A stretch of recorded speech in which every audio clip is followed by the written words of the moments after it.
everybody. Welcome to the latest episode of SheSight videos. My name is Deepa. I'm the founder and CEO of Journeys, a super app for nonprofits and for small businesses. And we are excited to have here Donna, who is a very accomplished lady. You're going to hear directly from her mouth on what she has done. I'm a friend and advisor to SheSight and very excited to be here, Donna. So Donna, if you could tell us a little bit about yourself, we can start from there. Sure, I'm happy to do it. Thank you for the invitation. Always glad to hear stories. I do think that stories are truly the currency of our ability to connect and help each other. It's part of the work that I do today as part of my not-for-profit called Generation W, which I'll get to.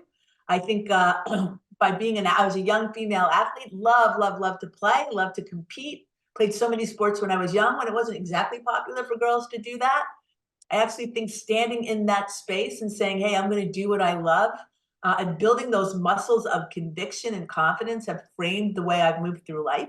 So I'm always encouraging young women to be able to pursue sports. And I know they're more popular in other cultures than others. I was able to then play at the collegiate level, at the highest level, making history, and then playing the first women's professional league. So I'm so proud to say I was a professional athlete before moving into the business world, where I then began working for media and sports companies. Became really well known for my work in global media for the men's professional golf tour, the PGA Tour, before being the commissioner of the WNBA. I learned so much at the WNBA about how the world felt about women, how women felt about women, how men felt about women, how we felt about ourselves, that when I ultimately left and started my consulting company, I created a not-for-profit as well called Generation W, which is all about educating, inspiring, and connecting women. And ultimately, we added our WOW girls. We created Generation WOW, and now we do mentorship and leadership for teen girls as well. This is amazing, Donna. The one theme basically that stayed with you is your love of sport and how that has taken you around the world. Literally, the ball has taken you around the world, as you mentioned earlier, right? I gave this talk, and I still do. It's called The Power of the Ball. And I love to talk about a ball or whatever your sport might be. Like, it never knows the gender of the hands that hold it. It doesn't know the language that you speak because it speaks all languages, right? It fortifies our spirits. It connects our hearts. It is a love language internationally and globally. And it's allowed me to meet presidents and prime ministers and travel the world and meet women and men. And really broaden my aperture of what you see about life and what's important. That is, when you say the power of the ball and when you say presidents, the image that is coming to my mind is President Obama. Oh, he loves to play. Yeah. He definitely loves to play. And I met him early, actually, just because of that. He said, oh, Donna, you have to come meet this candidate. He wasn't even running it. And he loves basketball, so he'll love to meet you, right? Isn't that always the case, right? So you always have those kinds of connections. Right. So as you moved from being a sport player to TV, to PGA, to WNBA, was it luck? Was it chance? Was it strategy? What actually took you in that direction? I can't say that, people say you make your own luck. And it wasn't really strategic. I always was motivated about wanting to be in something that was both challenging and meaningful. I wanted to be difference making. I wanted to leave a mark that left wherever I was better than it was before. And it didn't come with hubris or arrogance. It came with this true desire to want to be a contributor in this world. And so because I was a professional athlete and I had a lot of experience working with the media, doing interviews and things like that, it seemed like a natural progression. I said, you know what? I'd like to be involved in the media. I'd like to be involved in sports media. And that's really how it happened. And then all of my next steps really came from being where I was, looking what was around me, always knew it. I mean, if I can give any piece of advice, do the job you have and do it really well. Because that's the most important thing before you're eyeing something else. You can be eyeing something else, but also make sure you're doing what you are supposed to in the place you are. That is such great advice because, it's like especially with entrepreneurs, it's like that dog in the movie Up, right? It's like squirrel, Yes. squirrel, kind of thing, Yes, because yes. there are so many opportunities everywhere and you're constantly looking out. But the advice about, but doing what you are doing really well at that given moment of time, that is so very important. I, Um, if- I agree. right? So Mhm. even when you were at the, on TV or working for TV, were you one of the very few women there as well? How was the experience there as you were, working But with how yeah, yeah. yeah, when I started working in sports television, sports media, yeah, there weren't very many women at all. It was really a place for, it was a boys' club for sure. And when Mhm. I went into golf, I really ended up being like the only senior woman in the industry at that point in time. And I used to think that, well, I'm just one of the boys. I can do this. I'm an athlete. I can compete. I'll play Tuesday nights in the gym with them. And it was Mhm. my husband who said, "You'll never be one of the boys. Be who you are. Ah. Mhm. You are." And I remember one of my bosses saying, "You are uniquely you." You feel pressure. Do I have to act a certain way? I mean, we all feel that when we go in different places. What's the culture of the place? How do I fit in? Yeah. Um, and you want to fit in, right? You want to buy into the culture, but at the same point, you have to understand that if it's heavily skewed one way, it can impact the way you think and feel. And I had to Mhm. detach a little bit to make sure that I understood that, Mhm. calibrate so that when I was right engaged, I was engaging as the person that felt like it was me and not somebody who was playing me. No, that is very insightful. So my background is technology. When I started, Same I thing. used to be one of the few people in the room amongst guys, right? So I don't know completely what you went through, but I can have an inkling of, what you went through, and this whole advice of being one of the boys, because that is what is expected, right? Be one of the boys, but that really doesn't work out because, it's you are perceived different. So now how do you take that and then really make it yourself, right? Correct. Correct. Correct. Correct. I always like to talk about, and I've talked to technology companies who are like 70 or Mhm. 80 male. Yeah. I like everybody to tap into this emotion that we all have. Everybody feels like what I call an other. When you were, Mhm. you had glasses, you were fat, your parents Yeah. came from another country, you might have had a language, maybe you had a speech impediment, you were faster, you were slower. Everyone has something. And I've Mhm. discovered this with my work with women over the last Mhm. 13 years, that they feel self-conscious about, or they don't feel like they're part of the group about. Mhm. Tap into that and understand that everyone feels like that. There's this empathy that allows you then to connect with everybody from all different places. And remember that you're not the only person in the room. It's not Mhm. everything about how you think and how you experience. And I think in terms of building teams, as well as being successful individually, these are important things to remember. I completely resonate with that.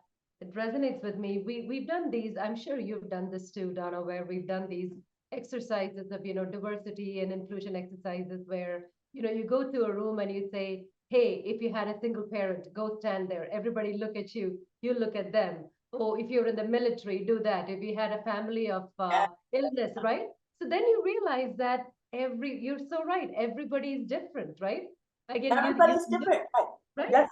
Look at But, the same there's faces and but you there's all think, these commonalities, but there's all "Mhm, these very right, important yep, commonalities, mhm, right? And we do stand as one. I used to keep it. It's funny. I was looking on my board here. I, uh, uh-huh, there's this video of that you just that yeah, represents what you spoke about. At the end, it had this beautiful summation statement, and I took it and I put it on my wall because it just every uh-huh, time I read it, it reminded me and moved me about mhm, connectivity, the strength of the connectivity that we have as humans, and how mhm." important and valuable that is, and we should not let that go. Oh, absolutely. I mean, we have the differences, we appreciate them, but we have so much commonality, and that is what we really should be focused on, Yes. right? So, absolutely, perfect. Um, let's talk about PGA, Ah, right? okay. I mean, that is the white noise in my house. I mean, every Saturday and Sunday, the PGA is on. We are going about doing our business. How was it moving from basketball? No, no, you started with PGA and then moved on to WNBA, right? So Correct. how was it to be in a world of PGA with with at the time, I'm guessing it was mostly when men, was LPGA No, the there? LPGA was there. No, I worked for the men's tour. Some funny Uh-huh. people say, "Oh, you worked for the LPGA?" No, I worked for the men's tour. I worked for the PGA Tour. Mhm. It was an exciting time in the business. It was a growth period. I was able to help co-author that growth in many, many, many ways. The guys Mhm. were great to me, but we were also developing new businesses that they had to become comfortable with. Mhm. They weren't used to cameras. They weren't used to cameras talking to them, following them. They weren't used to people asking their stories. Of course, now we live in a Yeah, world where everybody is their own individual right. producer putting out content. Yeah, yeah. Um, and my world was basketball. I grew up in basketball.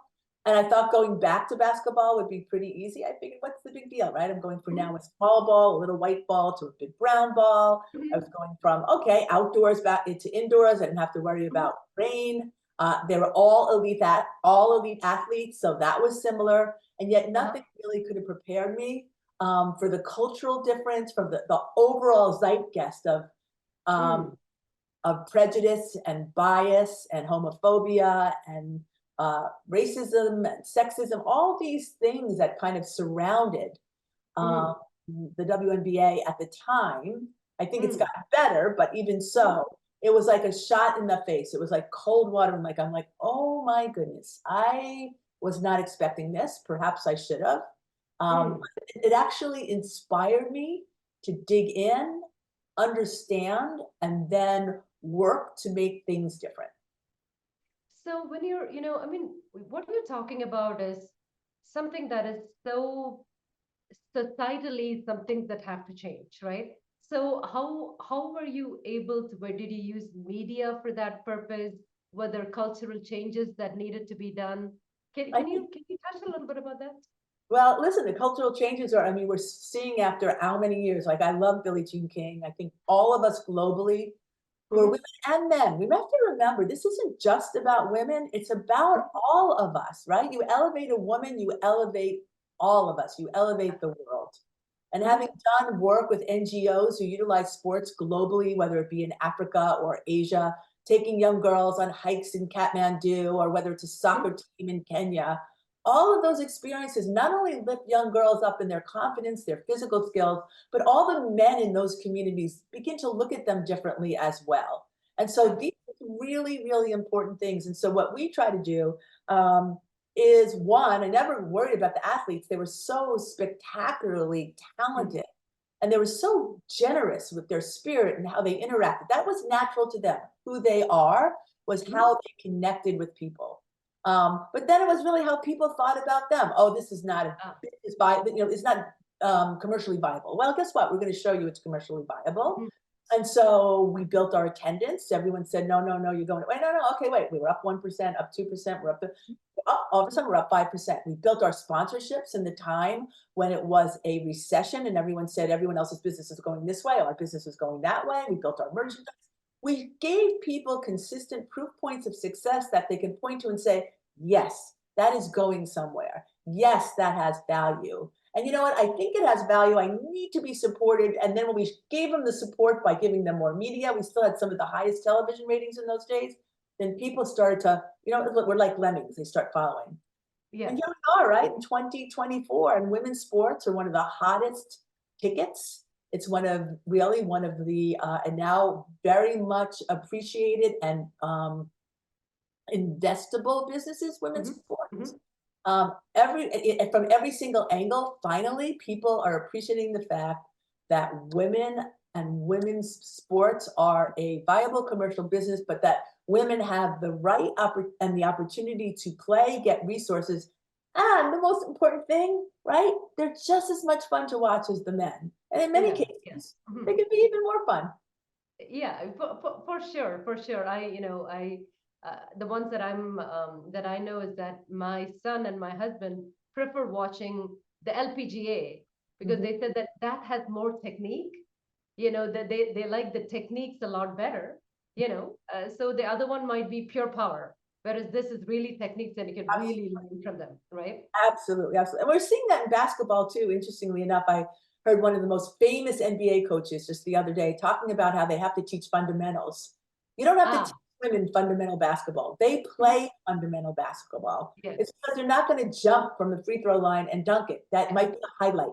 But you know what? It's not the game. The game is just this beautiful ballet of finesse and speed and passes, and it's cerebral and it's physical. And as you can tell, I truly do love the game, and I still love it. You like basketball, don't you? I can say the same thing about tennis, right? I know a lot of people who really love the women's tennis game. Why? Because there's a lot more finesse. There's a lot more rallies. There, and it's not all the time. There's no absolutes, but in general. And you look at women's soccer now, right? Globally, the way it's catching on, it's a beautiful thing. Absolutely. So from NBA, you actually are doing some consulting back with golf now. Is that right?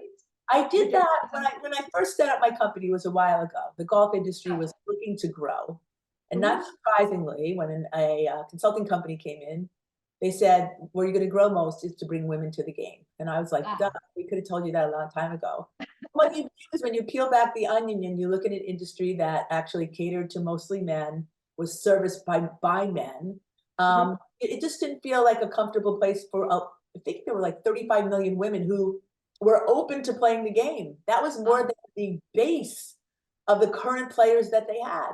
And so I wrote a book, a guideline, and spoke around the country to PGA professionals. These are the guys who run the golf courses, talked to the industry, the equipment manufacturers, all of these, and said, listen, there's a real opportunity here. And here are the kinds of things that can help you open this space, a space that you love, right? You love golf. I love golf. To a whole new audience. And now women are they're like jet fuel for the golf industry. Yeah, my daughter played golf all through high school. So yes, I'm sure that all the work that you did is actually what made her, go join the golf team. Yeah, it's working. It's fantastic. Now again, riding on this overall collective wave. Moms and dads are now not saying my girl shouldn't play sports. They're saying, yes, my girl should play sports. Let's get them out there. Their brothers and their uncles and their cousins and all. It's like, yeah, let's go. And that community of participation and physical activity, honestly, as a population, a global population, is one of the healthiest things we can do. Oh, absolutely. I mean, walking those 18 holes will do it for you. That's good enough. Yes, for sure. Tell me a little bit about your the WOW and the W organizations that you built. Sure, I loved it. I mean, when I left the WNBA, I knew that I was going to devote my life, part of it, to elevating women and girls. Again, as I said, I saw firsthand on the cutting edge, on that wave of culture and comments of the world about women. And I just knew that we were shortchanging collectively everyone by doing that.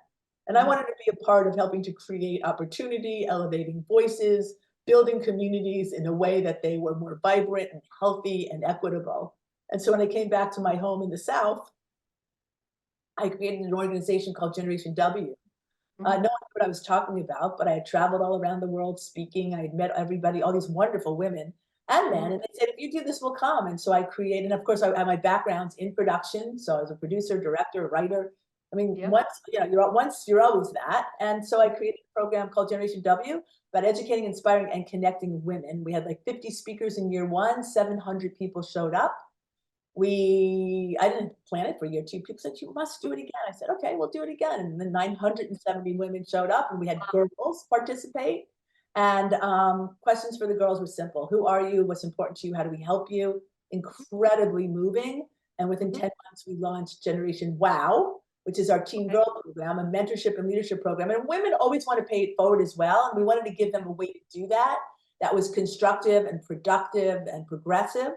And then we wrote a book called Wowsdom, The Girl's Guide to the Positive and the Possible. And this, there it is. We can see that, yes. This became our curriculum. This became our curriculum, and now we have clubs. The girls created clubs, and so we have that, and then we do some community work. So it's now a year-round program. We've taken it across the country. Actually had a call from a friend of a friend in India who said, can we bring this to our girls there? We have a school. So we are really excited about the intergenerational work we do, as well as the thought leadership work we do, which April 5th, by the way, I should mention, April 5th, we'll have Generation W Believe this year. We have this incredibly impactful, energized virtual feed of that too. So if there's any of your viewers that would like to get links to that, we would love to make that available. Oh, excellent. So right now, Donna, your focus is basically Generation Wow. Is that where all of your energy No, I'm a consulting company, so I sit on a variety of public and private boards, business. Yeah. Okay. So I am working on the launch of a new brown spirit focused around women. It's all about women moving culture forward. It's not on the market yet, so I'm working on that. I'm on the board of the World Surf League, which is obviously the global World Surf League. Yep. It's a global organization that represents the best surfers in the world. I sit on a cancer research board called the V Foundation. I do a lot of work locally in my community. So yeah, I'm busy. I work on Maccabi USA, which is an organization that is all about building Jewish pride through sports, as well as, I don't know, a couple of others. I keep busy. Just a couple of things, right? Donna, this is amazing. This is amazing. I'm so honored to, to be able to talk to you and hear your story and hear about all the wonderful things that you're doing. And we really appreciate your time and hope that the listeners get a lot of inspiration listening to you as well. And please share all the Deepa, I really do appreciate the outreach. If I can answer questions at any point, if anyone wants to reach me and there's a way that SheSight can connect, I'm always happy to do that. I should let you know that I always love to work with women, be helpful, be a resource. So happy to continue that. Thank you so much. Really My pleasure. appreciate it. All right. Take care. Take care. Bye.